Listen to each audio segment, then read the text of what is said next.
Por el Grupo Parlamentario de Izquierdas por la Independencia, el señor Queralt tiene la palabra. Sí, señor presidente, con su permiso comenzaré yo, el señor Estarrona y luego mi compañero, el senador Queralt. Bueno, buenos días, señor Ábalos.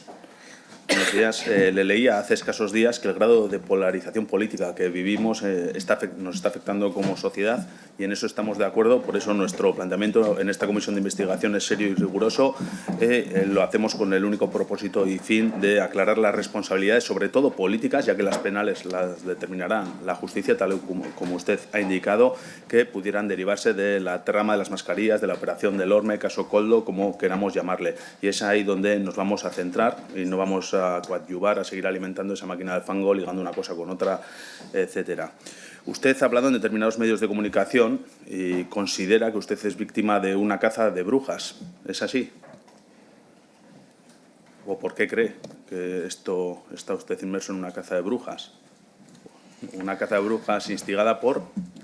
Mira, en general, porque toda la espectacularidad desde el primer momento se han prescindido de lo más elemental. Mire, yo, como soy así mayor, ¿no?, y ya tengo muchos años, recuerdo algunas formas de encarar las situaciones.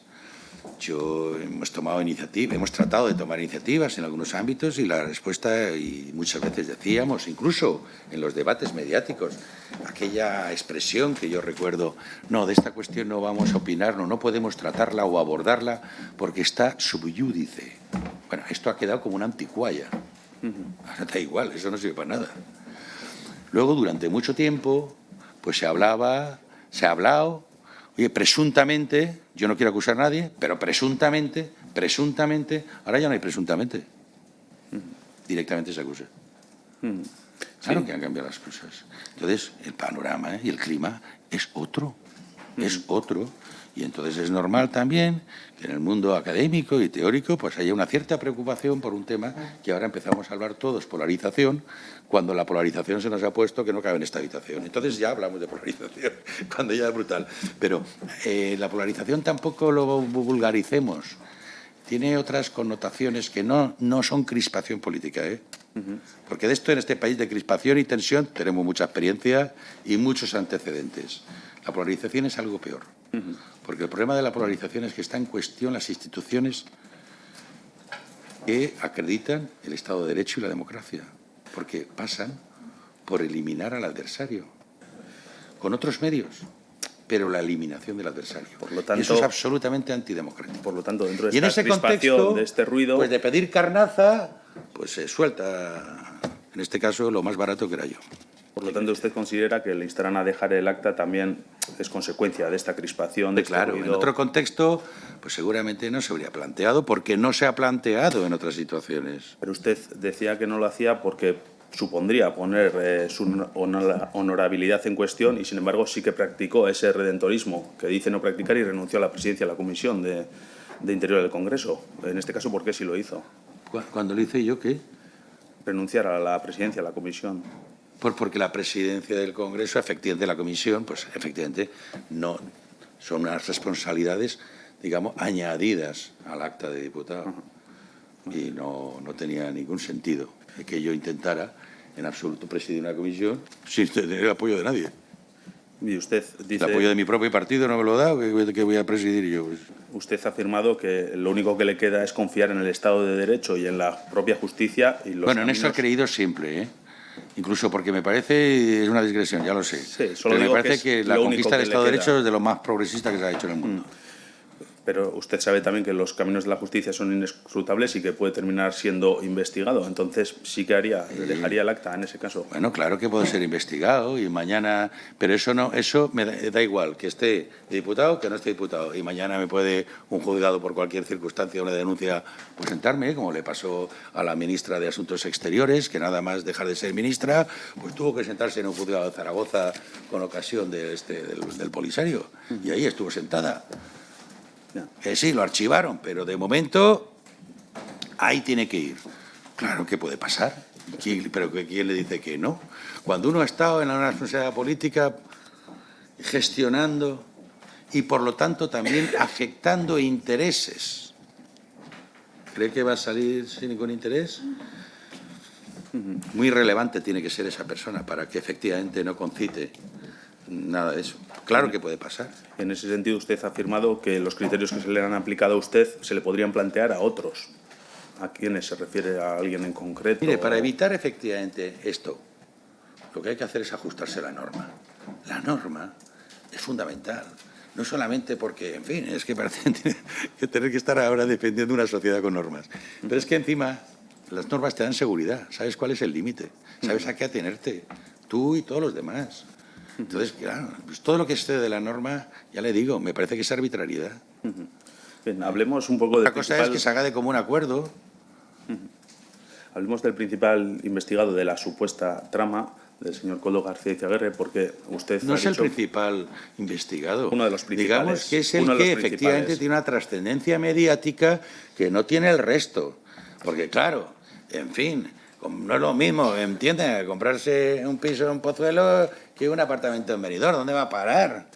¿Dónde va a parar? Claro, es mucho más interesante digamos, lo que se acerca a lo cutre. No es lo mismo comprarse un Maserati que tener un coche de estos de segunda o tercera mano que ya no se producen. Claro, por favor. No, ahí es donde se produce la atención mediática. Pero ponderemos, porque no aparece como el principal acusador. Ni siquiera da nombre a la operación de la UCO. No da nombre. Otra cosa es todo el enfoque mediático que se ha dado, que veo que da muy buenos resultados. que quizás tenga que ver con su posición en el núcleo de un ministerio del Gobierno de España. Pero bueno, la pregunta iba, ¿por qué ficha usted al señor García cuando ha dicho que no lo conocía previamente? Por lo tanto, ¿quién le recomendó o quién le llevó hasta usted, a este señor? Está dicho y además reconocido, pues porque este era militante navarro y en un momento dado, como he dicho antes, pues necesitábamos un personal para conducir, vaya, un conductor, que no estuviera el 8x7 ni planteara ningún problema, pues alguien que estuviera, pues que le apeteciera y antepusiera, digamos, su militancia a su relación laboral.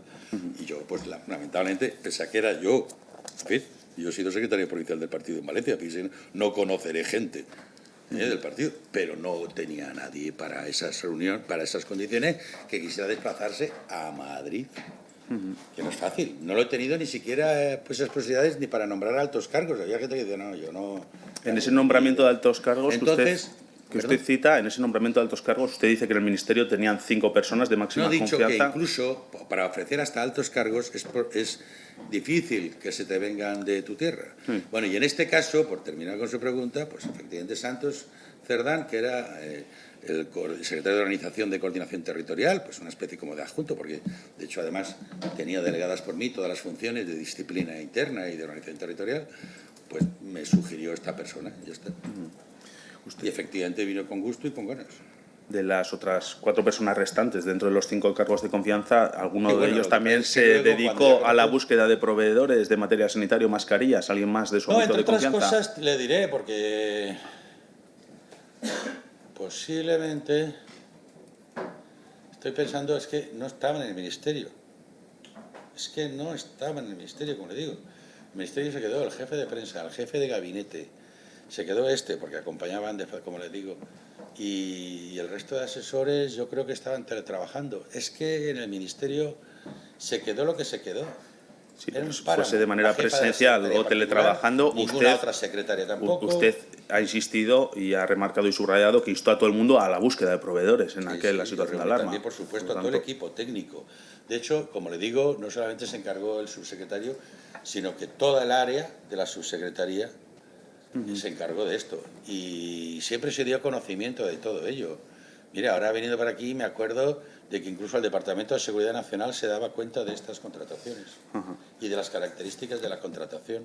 Es que no había ninguna opacidad en eso y se publicaba en el portal y se daba cuenta todo. Nada más saltar a la luz pública, sus primeras palabras, señor Ábalos, fueron que me he quedado estupefacto con esto. ¿Le sorprendió tanto? Claro. O sea, no conocía a qué dedicaba el tiempo su máxima persona de confianza, una de sus máximas personas de confianza. En general, y oiga, además, yo en esto tengo mucha empatía con cualquiera. Es decir, cuando se produce un hecho de estos, una detención de unas personas, impacta mucho si encima las conoce más todavía. Y con la si encima es por algún tema que te puede tocar, pues más todavía. O sea, es que eso no te lo puedes esperar no me lo podía esperar en la vida. ¿Cómo voy a quedar? Y con la perspectiva del tiempo, ¿se sigue sorprendiendo? ¿Está sorprendido? Pues me sigo sorprendiendo de algunas cosas que no es el caso, pero yo creo que si realmente tuviéramos objeto de un poco de mejorar, ¿no?, nuestra democracia, nuestro Estado de Derecho, pues igual nos lo podríamos plantear. Por ejemplo, si un sumario es secreto, es por algo, no es por ponerle un sello de caucho. Y entonces, si se publica, estamos hablando de revelación de secretos y alguna consecuencia tendría que tener. ¿Y sabe por qué? No porque se ha vulnerado un capricho, sino que se está jugando con la defensa de las personas, porque cuando es secreto quiere decir que ni el acusado tiene conocimiento de la acusación. Entonces, no es de recibo que uno se entere de la acusación por los medios de comunicación. No es de recibo que personas que forman parte del ámbito de la intimidad, que nada tienen que ver con tales asuntos, aparezcan fotografiados. Todas esas personas que han aparecido fotografiadas por formar parte de la agenda de este hombre, que simplemente han querido tomarse un café por quedar bien, porque han trabajado con él, porque se tienen cariño, por lo que sea, se han expuesto a ver su cara, su imagen, en todos los medios como parte de una trama. Esas consecuencias gratuitas son necesarias. ¿Podemos hacer algo por velar los derechos de las personas? Si nos interesan los derechos de las personas, si no, oye, nada, genial, viva el circo, que lo importante es tener circo, aunque sea machacando gente. Yo creo que eso sí tiene que tener alguna consecuencia. Todos los sumarios son reservados, pero algunos especialmente, cuando son declarados secreto, lo son por algo. Pero ese no es problema, ¿verdad? Eso que afecta a la calidad democrática y al Estado de Derecho de este país no es objeto de debate.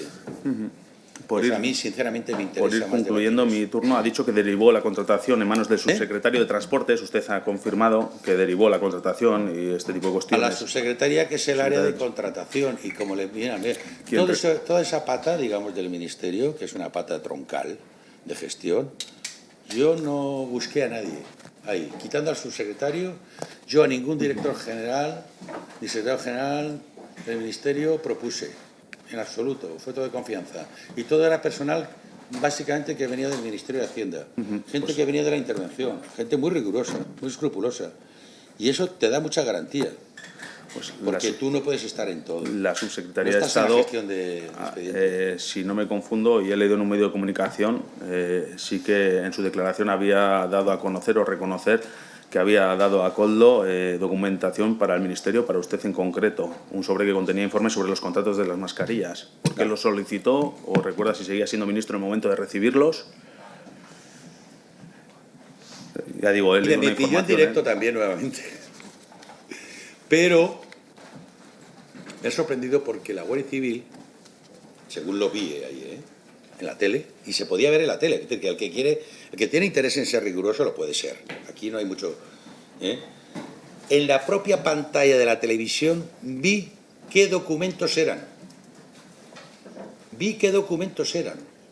Y efectivamente lo reconocí con tranquilidad, porque yo me vi con el subsecretario, con el que, pues bueno, ahora ya no quiero molestar, porque es que ya me sabe mal molestar a la gente. Yo tenía buena relación, como digo, me parece un hombre serio, muy injustamente tratado con todo esto. Hay quien ha llegado a pedir su dimisión injustamente. Bueno, y hablando de este tema, porque este es un tema, vamos a ver, que está denunciado por el Partido Popular en el año, ¿qué? 22, bueno, aquí está el señor Serrano, y todos sabíamos que el tema estaba vivo. Hay que pensar mucho, si tú sabes que no se archiva, es porque está vivo. No hay que ser un lumbreras. Entonces, yo sí que es verdad que hablé con el subsecretario y me dijo, ministro, esto está, que no tiene ningún problema, y te mando las últimas. Y me mandó el informe de fiscalización, que lo puede conseguir cualquiera por la web, ¿vale? Y 2 resoluciones del Consejo de Transparencia. Pero todo eso lo vi en la pantalla de la televisión mientras estaba yo en una entrevista, porque la Guardia Civil parece ser que tomó nota de los títulos de los documentos. Oiga, no son reservados. Vale. Los tengo aquí. No son reservados. Vale. Y como dijo luego el subsecretario, se pueden descargar por la web. Y creo que incluso algún compareciente del Tribunal de Cuentas ha dicho lo mismo. Y para finalizar, por lo tanto, más No allá... tengo nada del contrato ni nada. Mire que además yo, todo esto que tengo, pues bueno, lo he buscado por la prensa de estos días, alguna cosita que sí que me archivé, pero yo del Ministerio no me llevé nada. y tampoco he querido llamar al Ministerio para que me echaran una mano. Así es que no tengo demasiado. Y para finalizar, señor Ábalos, más allá de la existencia de una trama que usted mismo ha dicho que duda de su existencia y la justicia determinará, independientemente de esto, si usted era conocedor de estas actuaciones de contratos millonarios con procedimientos un tanto irregulares, tal y como lo acredita el Tribunal de Cuentas, cierta responsabilidad política sí puede entenderse que existe, ¿no? ¿Pero usted por qué dice que eran contratos irregulares? Bueno, pues porque Eso no sí se que había es una hecho, no se tenía manifestación conocimiento suya. previo, esta empresa No lo obviamente dice no se en había la dedicado. fiscalización. El tribunal No, es que además hace unos si señalamientos y mire, subraya antes del algunas informe de cuestiones. fiscalización, y esto sí que lo tengo porque me hacía falta a mí para ejercer una demanda, no una defensa, porque a mí no me ha denunciado nadie, soy yo el que he demandado, pero es importante porque se presentó una denuncia ante el Tribunal de Cuentas. Como sabe, nuestro Tribunal de Cuentas, a diferencia de otros, tiene un departamento de enjuiciamiento, ¿no? Tiene una función jurisdiccional. Y el informe, en la sentencia, hablo de un auto, dice claramente algunas cuestiones que afectan claramente a la legalidad del proceso. Por eso, esto que se dice a veces fraudulento o irregular es una gratuidad. Bueno, no lo dice. Mire, no tener experiencia previa no. a esta empresa o no haber solicitado otras ofertas o hacerlo sin comprobación alguna, son cuestiones que el Tribunal de Cuentas subraya. Tampoco es verdad. Primero, estaba eximido. Otra cosa es, como dice además el Tribunal de Cuentas, es que en el futuro haya que ser más riguroso o distinto. Eso da igual. Pero el cumplimiento de la norma, y es más, le diré, en la denuncia de la Fiscalía, que da paso a que estemos hoy aquí, no objeta nada respecto del proceso contractual. Lo declara también válido. Así es que esto que oigo de contratación fraudulenta o contratación irregular es algo muy gratuito. No dice nada de eso. Y yo, si quiere, presidente, le dejo la sentencia, si esto les sirve. Porque en la sentencia dice: no cabe apreciar que la empresa adjudicataria presentara algún vicio que pudiera afectar a la legalidad de haber contratado con ella, pues la vía de emergencia autorizada, un suministro que, como se ha visto, fue capaz de entregar. Debían suministrarse a la mayor brevedad y con la calidad necesaria para entender su función sanitaria, circunstancias que se dieron. Los contratos examinados se ajustaron a la normativa excepcional que les resultaba aplicable, por lo que las operaciones articuladas a través de los mismos no vulneraron la normativa reguladora de la gestión de fondos públicos en general, ni de la contratación pública en particular. Las adquisiciones de mascarillas que denuncia, porque se denunció, no ha supuesto ningún menoscabo para el patrimonio público.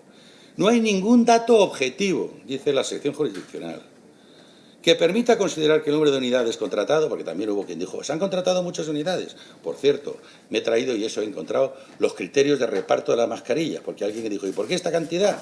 Pues se aplicó una dirección de la Secretaría General de Transporte para la distribución. La fijación de precios máximos por el Gobierno, que también se ha dicho, pues dice el Tribunal, no se pudo aplicar porque eso fue posterior. Dice, pero por lo demás, tampoco cabe tomar como referencia el precio por unidad que entiende. Y bueno, aquí un mercado tan especializado y en un momento como aquel, en el que se había multiplicado de manera precipitada la demanda internacional de materia sanitaria. En fin, bien. Aquí está todo. Así que lo digo porque como están investigando, pues tener estas cosas igual les viene bien. Son antecedentes formales. Sí, de acuerdo. Una cosa es lo que es legal y no, y luego lo que es ético, lo que es moral, que también hay una diferencia. Pero usted no me ha hablado de eso. Ahora me está corrigiendo. No, pero sí, que como lo legal no ha funcionado, ahora vayamos a un debate ético. No, pero el Tribunal de Cuentas, tal y como le he dicho, también añade y subraya una serie de cuestiones que de cara a futuro también señala se deberían tener en cuenta a la hora de hacer este tipo de contrataciones. ¿Cuál es el problema? ¿Que alguien pudiera cobrar? No es ético, pero es que tampoco es legal. El principal problema, señor Ábalos, es que usted en el núcleo del Ministerio parece ser que tenía a un conseguidor, a uno que conseguía a cambio de mordidas, conseguía mascarillas a cambio de mordidas. La justicia, pero entonces no es un problema ético, es un problema legal. Y que lo hizo además haciendo y utilizando dentro de lo que establece la ley este tipo de contrataciones directas, sin comprobaciones previas. Entonces, bueno, son cuestiones también que nos parece conveniente subrayar. Pero bueno, le paso la palabra al señor Grau, que ya le he quitado mucho tiempo más del debido. Muchas gracias. Señor